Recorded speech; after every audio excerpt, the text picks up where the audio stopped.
Welcome to FX Street. It is Wednesday, July 16th, 2008. It's 8 a.m. Eastern. Welcome, one and all. Great to see everyone here. I will be your host for the next 45 minutes or so. My name is Adam Rosen. Thank you for joining us. Thank you very much, FX Street. It's a pleasure really to see everybody here. What a big crowd today, too. All right, today we have a very fun summer topic. It's summer trading. Summer trading is usually not something that we refer to as being fun. I'll tell you something. This is coming from, who's the applause for? It's the applause is for you for joining us. Welcome. The summer trading is a very, very difficult time of the year. For my days of trading equities, the summertime was a time that we recommend people take off. The reason being is because it's a very difficult transition, or it can be a very difficult transition from trending to range-bound trading. Now, in July, we know in the equity markets, we have earnings season. All the companies report their earnings. It occurs also in March, October, etc., every 3 months or so. Now, what happens, July is typically a very, very active month. But starting on the third week of July through the brunt of August, and even eking into the September to an extent, the market slows down. Once all the equity companies, I should say, traded on the New York Stock Exchange in the U.S., and obviously over in Europe and Japan as well, once they report earnings, a lot of companies go on vacation. A lot of traders go on vacation. Central banks go on vacation. Well, they don't go on vacation, but we know, at least in the U.S., the Senate does have a vacation in the summer. Reason being is that there is really not a lot of news that we're expecting over the course of the summer. Summer meaning the third week and fourth week in July and the brunt of August. Now, there's always the exception. There's always the exception to the rule where we do have European Central Bank, Bank of England, expected to meet, of course, the beginning of August. In addition, we have the Federal Reserve, FOMC, that's scheduled to meet. Will the Fed raise rates in August? This is a very, very big issue. It's speculated by most, no, but by some, maybe. Now, I read on Bloomberg a couple days ago that the futures bets had indicated a 100% chance of a rate hike in the U.S. The interest rates would go up before the end of the year. That is now at 67%, at least the last time I read, about 1 or 2 days ago. These are the issues that we really have to take into consideration. Why does the foreign exchange market move? The anticipation of higher or lower rates. But when most of us are on vacation, or for those currencies that we trade, if there's the expectation that rates will not change, well, we square our positions away and we go to the beach. As stock traders say, sell in May and go away. That's what they say, and there's a reason for it. The summer months tend to be very, very slow trading. Now, this is good news for foreign exchange traders because we can still use this information to make money. Trending markets, as we know, we're looking at the Euro-Dollar daily chart. Please let me know if you can't see the chart. I'll be more than happy to refresh. We see the market trends to the upside. Higher highs all the way. Well, the market tends to slow down, actually made this top where the mouse is now, November 23rd, right before another very slow period of time, the holiday shopping. Moreover, the holiday season, when a lot of traders also take a break from the keyboards. Well, then the market slows down and we begin to range-bound trade. Now, this trading range lasts until about February, March or so, and then we have another breakout. March we break out, higher highs all the way, then guess what? April, May, June, July, and then we slow down. Now, it's a very, very seasonal type of phenomenon that occurs in the foreign exchange markets, as well as any market. I think it's very easy to spot in the foreign exchange market. But really the approach that we should use is we should expect a lack of breakouts. Now, there is the exception, of course, that there are trending markets that will continue to trend. It's a dangerous period of time for traders because what happens is this. The market slows down and there's very light volume. But light volume is dangerous. It's like driving on ice because what happens? If an unexpected number or an unexpected piece of news is released, the market can really move very, very violently because there's a lack of buying and selling orders that could stop the markets. So, for example, we see the Euro-Dollar daily chart. Picture us now in the middle of August, and the Euro-Dollar has, a 40 or 50 pip range all day, every day, and then all of a sudden the European Central Bank says, hey, guess what? We're raising rates, a surprise hike. Or maybe the FOMC says, the Fed says, hey, we're raising rates, a surprise hike. Well, then the Euro-Dollar could literally be off to the moon. Reason being is because there's a lack of buyers or sellers, lack of buying and selling orders that can hold the market in the range. So it's a tricky period of time, but we're going to take a look at the charts and we're going to try to make sense of this. Now, in particular with the euro dollar, we're going to take a little bit of a step back today, look at the daily charts. Those of you who know me know I love long-term charts. Uptrending market. Yesterday we hit uncharted territory. We hit new all-time contract highs. 160.38 was a high. Before that was 160.18, 20 pips lower on April 22nd. A lot of traders have asked me over the past 48 hours, hey, is this a double top? Do we sell short? Well, the chart may tell me yes, but I'll tell you something. I would say no. I don't like to fight the trend. We don't know if the euro dollar is going to come all the way back down to support. If it does, at 155, I would love to go long. But we don't know if the market is going to come all the way down to 155 or just 158.93 and then reverse course and go up. There's a very, very nice phenomenon that happens at currency pairs when you meet all-time contract highs or multi-decade highs. What happens is this. The moment that we achieve 160.39, if we make a new high, every single long trade is now making money. Every single short trade is now losing money, and the market has the potential to become very, very directional. This occurred before when we broke above 150, charging to the 159, 160 level. The market became vertical. So personally, I don't want to look for areas to sell short the euro dollar. I'd rather only go long.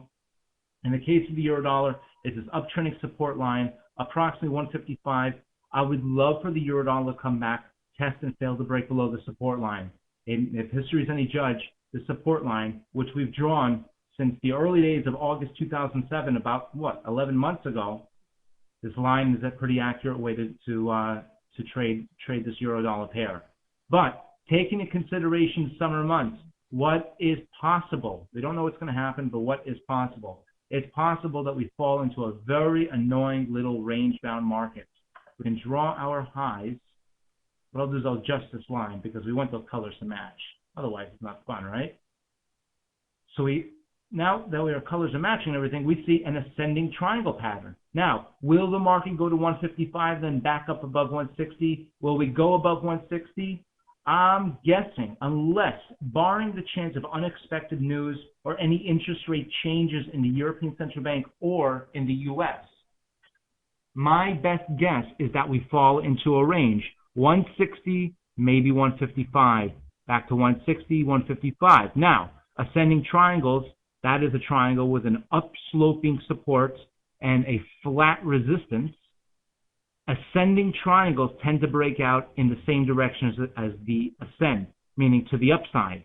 So I'd really, in a perfect world, I'd like to go long near 155, hold it through the breakout of 160, hopefully to much, much higher highs. But that could take some time. We need a piece of news. We need an interest rate adjustment.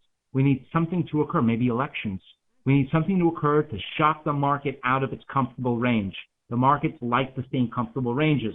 So my best guess is that through the last of July and maybe heading into August, we're going to see range-bound markets.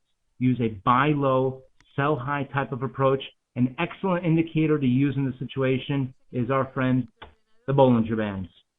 Bollinger Bands are simply the simple moving average. That's the center line. It's 20 simple moving average, and the top and bottom lines are the simple moving average plotted 2 standard deviations above and below the center line, I should say. What traders do is wait for us to cross above and back below the upper band and sell shorts, placing stops above the highs, above the upper band, in this case 160.38, take profits near the moving average, and then go long near the lower band. As soon as we cross and fail to break below the lower band, the ideal spot to go long was down here near the lows of 153. Imagine going long down there, right? We're about 577 pips in the money at this point. Now, we just said I don't want to sell short a new high or sell short the euro dollar coming into all-time contract highs. This is true. However, building into the caveats that we are entering the summer months, maybe not now, but if we get through the next few weeks without any significant moves, I think we have a much better chance to play the range. Now, a telltale sign of a trending market is when you see the Bollinger Bands and you see the market remain between the center moving average and one Bollinger Band. The market trends to the upside. Notice it's always between the simple moving average and the upper band. But then when we enter range-bound markets, we cross above and below the simple moving average over and over again. So point being is that if the market comes down to the center line, the 20 simple moving average, 157.25 currently, and we fail to break below, this also may represent a nice place to go long, according to the Bollinger Bands. Again, that's some ways down from here, around 157.40. Notice the last time we tested this line and failed to break below, we hit lows of 156.11. Not too bad of an entry. So in terms of the range-bound trading that we may expect in the summer months, when most of us are on vacation, I do not like to anticipate breakouts. I like to anticipate false breakouts.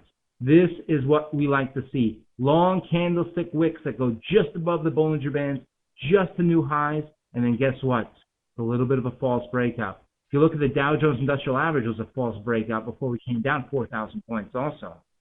Well, 3,000 and change. So, and of course, if you have any question about any specific currency pairs, do not hesitate, chat them in. I'll be more than happy to look at any pairs I have access to. I do not have access to the ZAR, unfortunately. In terms of the euro-dollar, expect range-bound trading. The euro-dollar in particular is a very interesting situation because we know the Fed is expected to start raising rates maybe in 1 month, maybe in 6 months. My best guess is probably closer to elections, closer to the end of the year.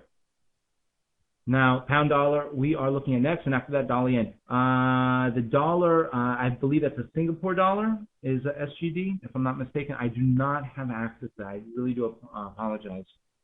I do have the dollar yen and pound dollar and many, many others though. But the euro dollar is an interesting situation. Just to wrap up really quickly, the European Central Bank has just raised rates from 4 to 4.25%. The U.S. is expected to raise rates in the next 1 to 6 months, maybe more.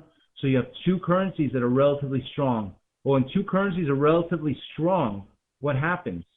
You have range-bound markets. A trending market occurs when one currency is going up and another currency is going down, obviously led by the respective central banks. But in this case, both central banks, the FOMC in the U.S. and the European Central Bank, are both adamant at keeping rates where they are, not cutting them anymore, and maybe raising them sometime in the future. Let's have a look at the pound dollar as I refresh my charts. Alrighty, pound dollar daily charts, and then we'll get to the dollar yen, I promise. Pound dollar is a very, very interesting situation. We have a comment. I only use the daily chart to find the direction, but I eventually use smaller time frames, etc. to trade. What do you recommend for ranging markets like your example, or only trade daily? Excellent question, Harley. I always start, I'm sure you know, with the daily charts. But in fact, I'll go back to the euro dollar. If you'll bear with me one moment. There's a euro dollar. Okay, let's say the daily chart is just a little too big for us. It's a little bit too boring. Well, I like to use 4-hour charts. It's actually my favorite time frame to use. It represents a very nice compromise between the long-term picture and short-term moves. Well, we use the Bollinger Bands or any technical indicator in the same way. To be specific, I like daily charts, 4-hour charts, and sometimes 1-hour charts, but sometimes they can be a bit choppy. So I like to use 4-hour charts for the majority of my trading ideas. And I know the 4-hour chart seems like a long-term time frame, but you'll be actually surprised. You'll find quite a few trading signals if we're patient. In the case of the euro dollar, I should say, 4-hour chart, we see we hit highs right over here, 159.67, July 14th, crossed back below the upper band, came down to lows, 158.41. Well, not a huge trade, but we came back up, rallied to highs. All-time contract highs, 160.38, and it came back down. Well, the simple moving average was 158.80. We came down to 158.65. The moment to sell short, and I'll zoom in on this euro dollar chart, the moment to sell short was when we crossed back below in the 4-hour chart, and we closed the candlestick with a long wick below, or a long wick above, but still piercing the upper band. The next candlestick, we opened this candlestick at 159.90 and then went to highs of 160.18 before going all the way down and closing at a price of 159.16. So the moment to sell short was at the second candlestick wick, or actually the third candlestick wick, that really touched and failed to break above this upper band. That moment was around 160, and now we're at 158.86. Not too bad. Simple view is comparing strength of each specific pair. Essential, taking a few steps back Always, yeah. Listen, CVJ, you hit the nail on the head. In terms of the foreign exchange market, it's a little bit deceiving to trade equities according to fundamentals. How do we know if Intel is going to report better or worse earnings? How do we know if Apple Computer? Well, we know if Apple's going to sell a lot of iPods. So far, I think they will. The new iPhone especially, right? But with foreign exchange, it's a lot easier. We have central banks, only 8 of them. When I used to trade equities, we would follow 50 to 100 stocks at a time. Such a relief to only watch 8 currencies, 8 central banks. That's it. It's basically 8 stories. Well, with that said, watch the central banks. The number one reason, again, why interest rates move or why currencies move is, I said it, the anticipation of higher or lower rates. Now, in terms of the Eurodollar 4-hour chart, we like to believe in a trending market that the simple moving average is going to close or will hold the market as we challenge recent highs again. I don't necessarily like to buy the simple moving average all the time. In an ideal world, I like to sell short as we cross back below the upper band, go long as we cross back above the lower band. But to answer your question, Harley, daily charts I always start with to get the big picture, to get the general reference of where the chart is. But execution, 4-hour charts, sometimes 1-hour charts, if you really want to make things interesting. Let's take a look at the pound dollar. Pound dollar, 2.0012. We're back at the double parity level. Look at this. Look at our lows. The actual lowest low is 193.36.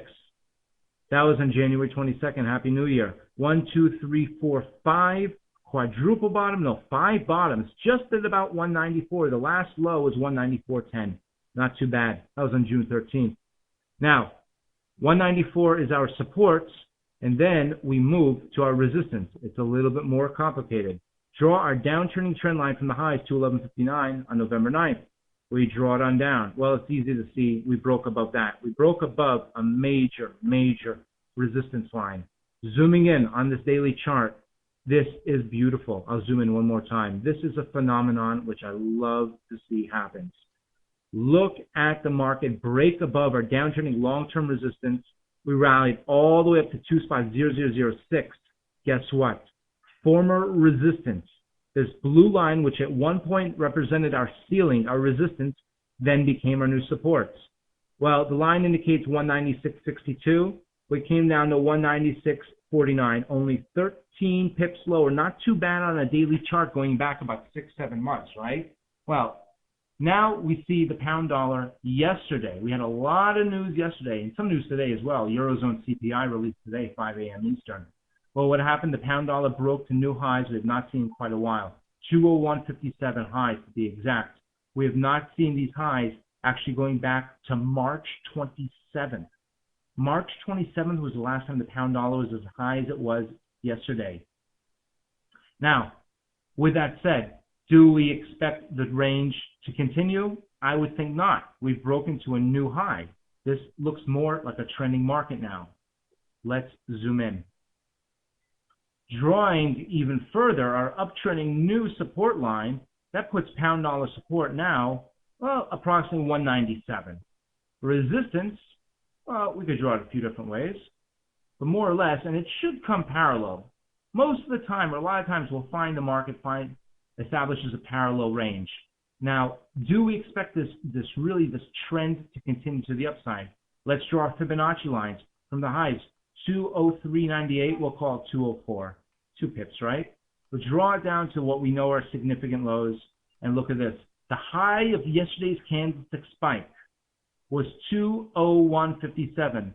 The 78.6% Fibonacci level, 201.68, just about 11 pips higher than that, not too bad. Also look at this candlestick wick of 201.92. On March 27th, this could be possibly a double top. But again, entering the summer months, do I think the pound dollar will continue to trend higher? Maybe. I think maybe not. I expect, again, more of range-bound markets to emerge. Well, at 2.0023, so we want to use a buy low, sell high approach. Obviously, the pound dollar, it has an overall tendency to the upside now. Support currently on 197.30. Let's go to, well, before we go anywhere, let's go to the Bollinger Bands. And we can see we crossed above and just below the upper band.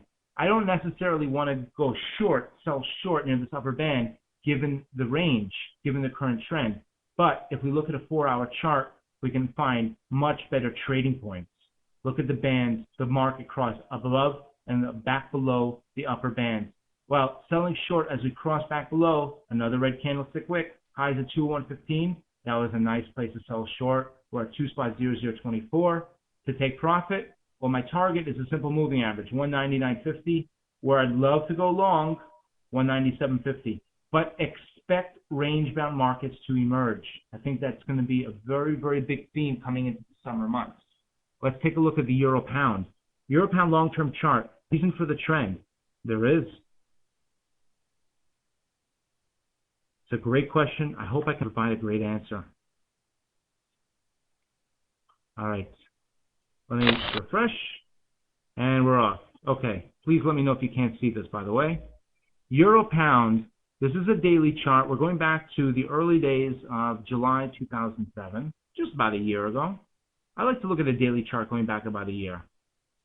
General rule of thumb. Uptrending support line. We broke below. 78.74 was the breakout, or the breakdown, I should say, where it's currently 79.37, by the way. Let's zoom out one frame. All right. Now, I drew this trend line to paint a picture that overall we're in a trend to the upside. But I'm going to take the trend line away now. But just please keep in mind that the Euro-Pound is very much in a trend to the upside. Drawing our resistance, connect the very, very significant highs of 80.97 on April 16th. Connect them on down to the next most significant high, which is 80.33. And we can see very recently, actually in the past couple trading days, we broke above that and then quickly back below, hitting highs at 80.17. Uptrending supports. Well, we can disregard one or two candlestick wicks along the way. That's okay. We see a very common pattern, triangle consolidation pattern. The Euro-Pound in particular is known to be a very range-bound type of pair. Reason being is because both currencies from the pair are derived from the same, economies with the same geopolitical economic situations. What's good for Europe typically bodes well for the UK. And what's bad for the UK is typically bad for Europe. There is a fundamental difference, though, and that's how each respective bank handles the situation. The European Central Bank is much, much more focused towards higher rates. Not higher rates, but controlling inflation. They are much more likely to raise rates to combat the risk of inflation. Inflation is really out of control in the Eurozone right now. Now, in the UK, inflation is also very high, but the Bank of England is not as likely to raise rates. In fact, it's kind of speculated that they may start cutting rates because the Bank of England is much more focused towards the internal mechanism of the economy, jobs, employment, output, etc. So when you see a number like the CPI, Consumer Price Index, which is an inflation gauge, released in Europe, I think that in the Eurozone, the European Central Bank obviously more likely to raise rates to combat inflation. They're going to pay more attention to CPI. But the UK, the Bank of England, is not so focused, at least from what my opinion is, from what I've read. And, the market, it's a beautiful mechanism because I have an opinion that's a little bit different than yours, which is a little bit different than the other person. And this is what makes a market, buyers and sellers. If we all agreed, there would just be one trend. It would go straight up or straight down, right? But this is the markets. Now, with the Euro-Pound pair in particular, we experienced this breakout just the other day, about 2 or 3 daily candlesticks ago. Now, I was very, very suspicious. I do not like to buy breakouts. I really don't like to buy breakouts on Euro-Pounds pairs, on range-bound pairs. The reason being is because what goes up on a range-bound pair like the Euro-Pound most certainly will come down. Even though we broke above this trend line, this downtrending resistance, the highs of 80.18, look at this. The former highs of 80.33 on June 9th, we did not break. The former highs of 80.34 on May 21st, we did not break. Beautiful triple top. I like to use a buy low, sell high approach. Now, in the case of the Euro-Pound, again, zooming out, it's difficult to ignore this trend, right? I don't think it'll stop either. I think that unless the central banks, the European Central Bank, the Bank of England, tells us different, and it's very easy. both of them meet, what, the first week of every month. It's very easy. We can read the reports, read their statements, and make a decision for ourselves. I don't think this trend is going to stop anytime soon. So with that said, I'd like to use the euro pound more to the upside. I'd rather look for buy orders. Does that mean I'll never sell short? No, but my favorite trade for the euro pound is to buy low. I'm just taking away the sell high because eventually I think the market has a tendency to break to the upside. That's my 30-second take on the euro pound. So to take a look at the euro pound, 79.36, I want to go long, but the uptrending support is at 78.70. Let's plug in Bollinger Bands. We crossed above and back below the upper band. The upper band at the time was 79.99. We'll call it 80. But look at this. We settled right in the middle, 79.36. That's the center line. Not a bad spot to take profits. Take profits in the middle. I know that the market has a tendency to go to the lower band, but not all the time. We know that the market, according to the moving average, the law of moving averages, has the greatest chance to return to the moving average. So if we look back at our fictitious accounts, those trading accounts, we say, well, I would have done this and I should have done that. What would have been the best approach? To buy near the lower band, sell near the upper band, and look how many times we would have been able to take profits over and over again. If you want to make things a little bit more fun, instead of a 2 standard deviation, plug in a 1.5, and I'll change the color. Change the color. Let me give us a nice bright color. Okay, 2 standard deviations gives us around 95% of the trading activity will remain between the lower band and the upper band. Well, I change a standard deviation from 2 to 1.5. I think 1 is too small. But using the 1.5 standard deviation, it still captures a good amount of the trading range. So if we have the situation where we can buy low, sell high with multiple positions, I'll tell you this. I'll buy 1 mini lot once the market crosses below and back above the lower band, the red band, the 2 standard deviation band. Then I'll place a buy stop order at the second lower band, at the yellow band, to add to the position. Then I'll take profits, obviously in the middle. The yellow line, the center of the yellow line, represents the 20 simple moving average, is the same for 2 or 3 standard deviations, and take all my profits there. Then maybe I'll start to sell short a little bit at the upper yellow band, the 1.5 standard deviation, add to the trade a little bit at the 2 standard deviation. Now, please be cautious.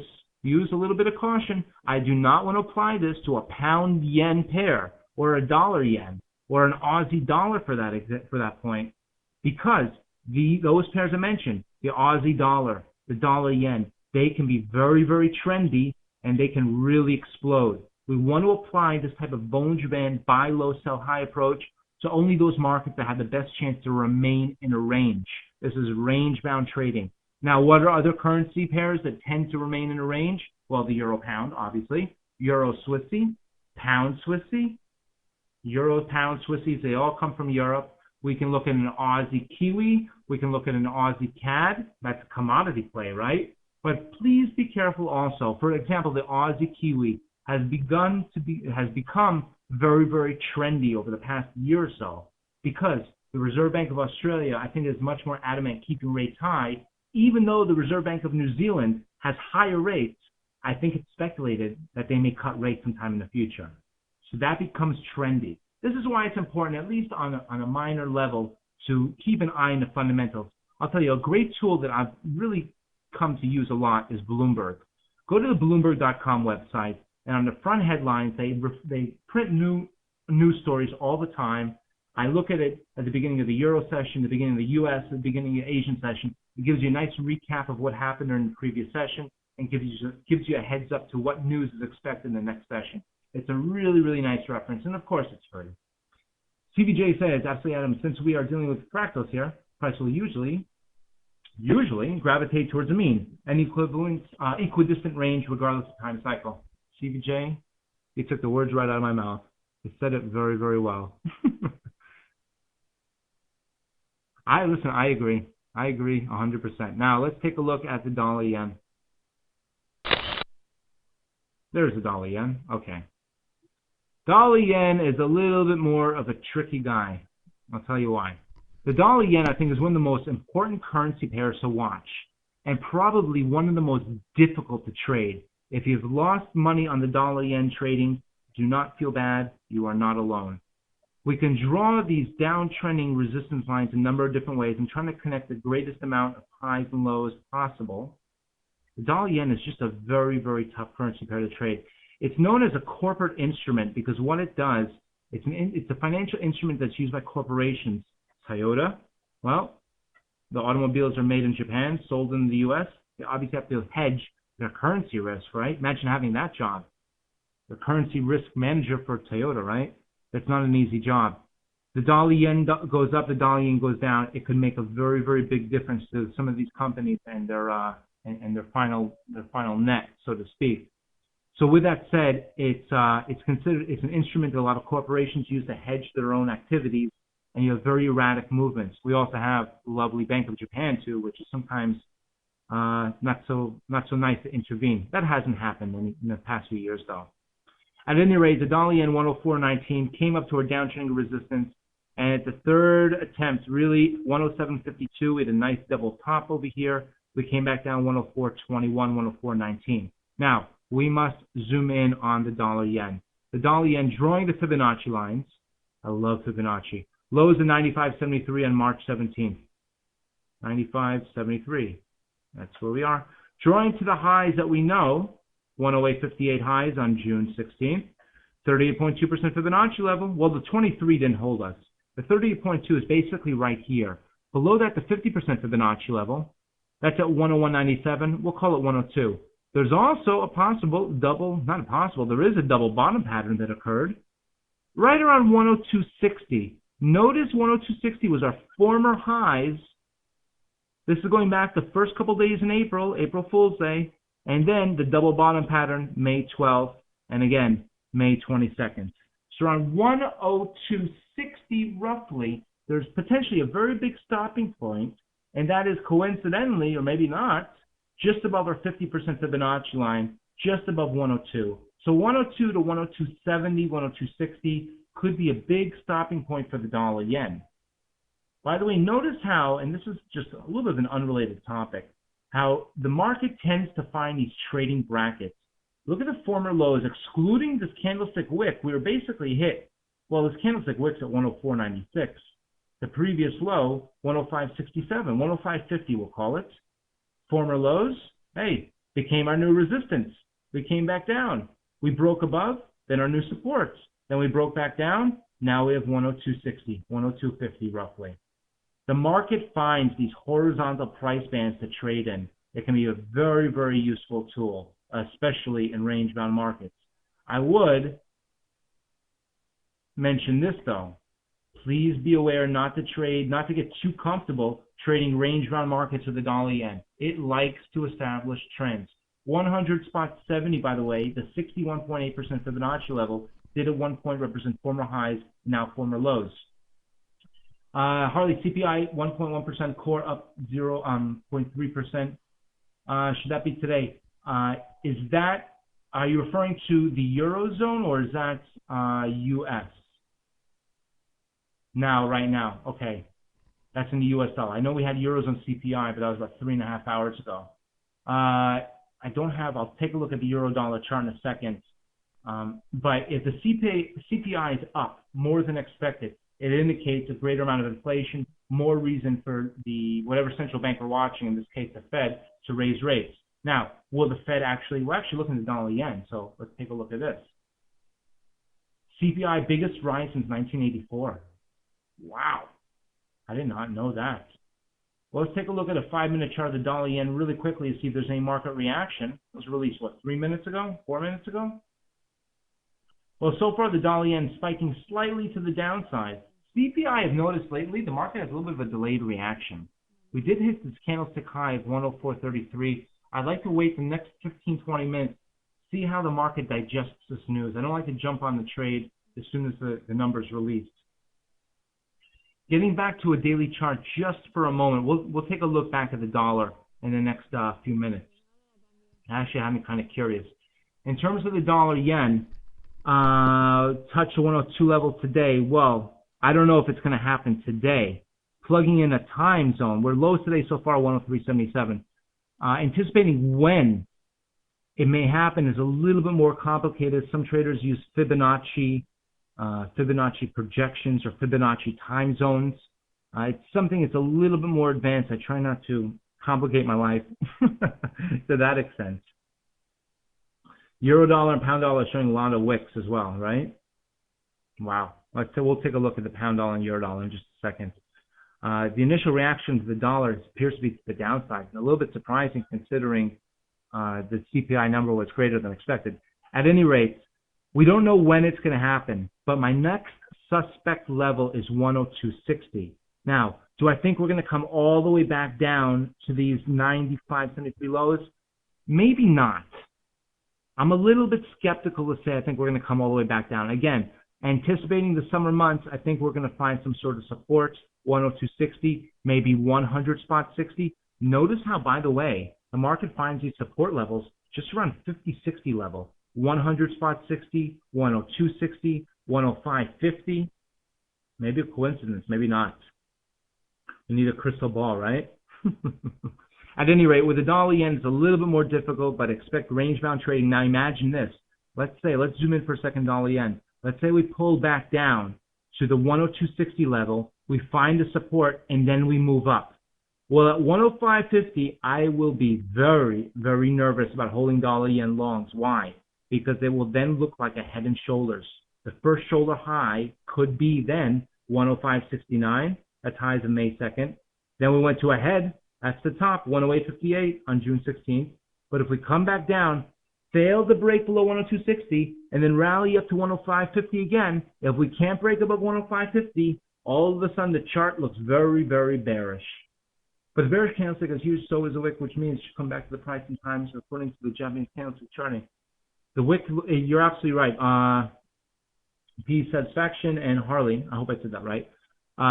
Candlestick wicks can be very, very useful tools. Let me go back to the pound dollar for a second. Look at the long candlestick wicks at the top. Candlestick wicks occur. Look at the previous candlestick wick. When the market goes up, up, up, up, up, but the sellers say, hey, no way. This is a 4-hour chart. We're not going to close a 4-hour candlestick near the highs. We're going to push it back down. So the market was not able, let me refresh my charts, please. Oh, sorry about that. The market was not able to close near the highs. Please let me know if you cannot see the charts. They should be okay now.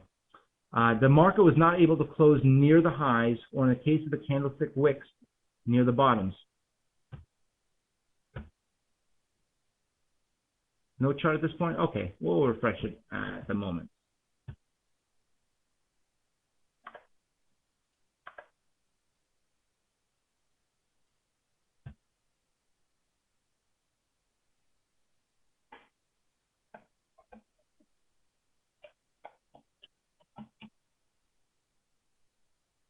All right, should be able to see the charts okay at this point. Is that any better, or still no charts? We only have a few minutes left, so no charts. Okay, I'll do my best to get through. FX3, if you don't mind, please just help me tell me what to do. All right, I will relog in at the moment. Please stick around. I'll be back in 30 seconds. Alrighty, we're back. Should be able to see the charts at this point now. Please let me know if you cannot see the charts. Everything okay?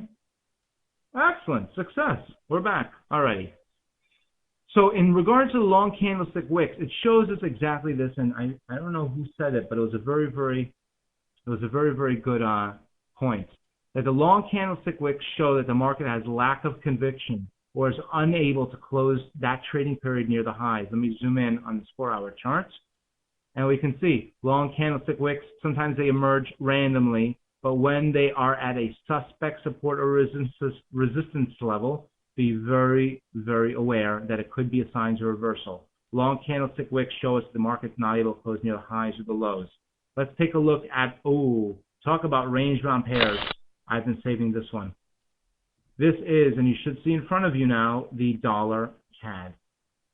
The dollar CAD at one point was known as a very, very trendy currency pair. High oil prices, bad for the dollar, good for the Canadian dollar. Canada is actually the #1 supplier of crude oil to the U.S. But more than that, It was the anticipation of lower rates in Canada, lower rates in the U.S., I should say, higher rates in Canada. High oil is pretty inflationary for Canada. Well, that sent the dollar CAD down, down, down a lot. But now we've had this spike low, and since really November of last year until now, and continuing, we have a massive trading range approximately between 9,700, 9,750, and around 102.50, 10300. With that said, buy low, sell high. It's difficult to imagine the dollar CAD is going to break out anytime soon, and we can even go so far as to draw a center line right at parity. Parity is a big level, one spot 0000. When you use a buy low, sell high approach, I'm bringing this down to 102.50. There we go. 102.50. I know the candlestick wicks are just a little bit above and below these lines, but I like these lines in this particular case to measure the brunt of the trading range. The dollar CAD, if history is any judge, we try to go long near 97.50. We try to sell short near 102.50. Try to take profits near 100 or parity, one spot 0000. Now the question may remain, do we go long here? Hey, we may bounce.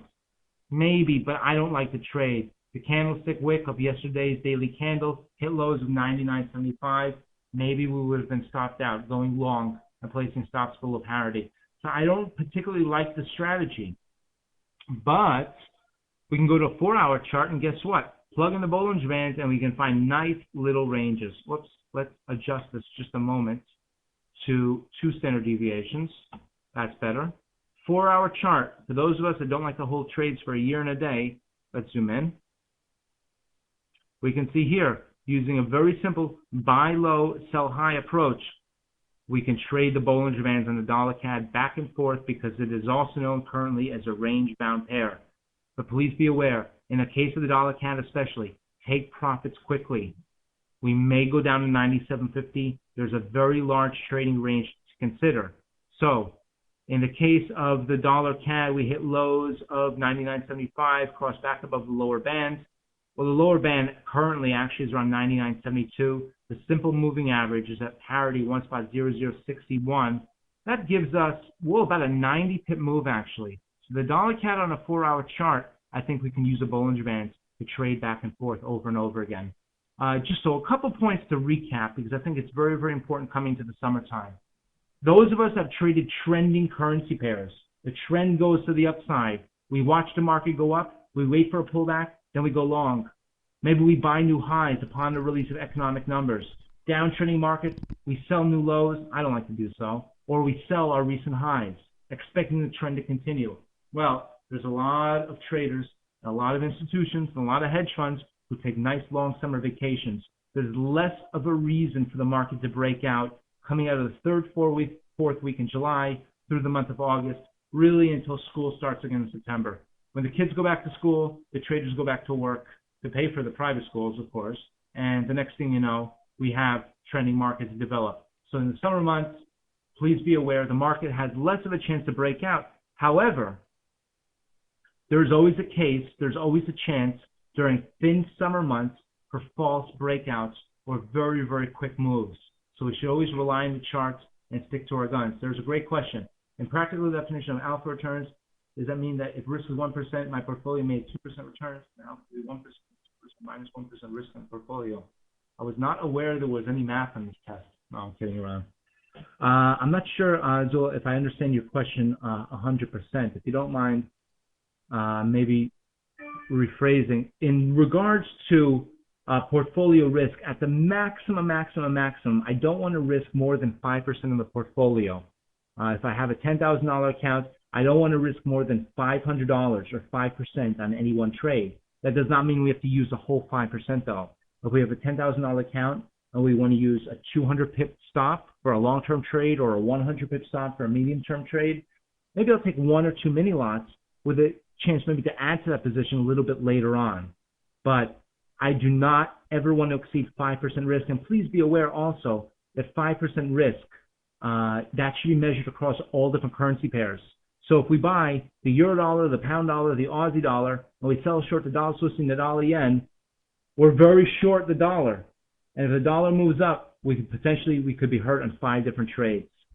So please be aware that currency risk does exist throughout different currency pairs. But generally speaking, I do not want to ever risk more than 5% of my overall portfolio. Well, with that said, really quickly, by the way, for anyone who has questions, you may contact me directly. My website is www.forexlounge.com. We have nearly 40 hours of live trading sessions per week. We give live trade calls. Our Trade Instant Messenger delivers trade signals to your desktop 24 hours a day. If you have any questions, contact us there, www.forexlounge.com. Again, I want to thank you all very, very much for joining us. Thank you especially to FX Street. What a wonderful host. Please consult FX Street's calendar. I will be back on later on this month. We thank you again very much for joining us. We wish you all a great day, all profitable trades. And of course, I really hope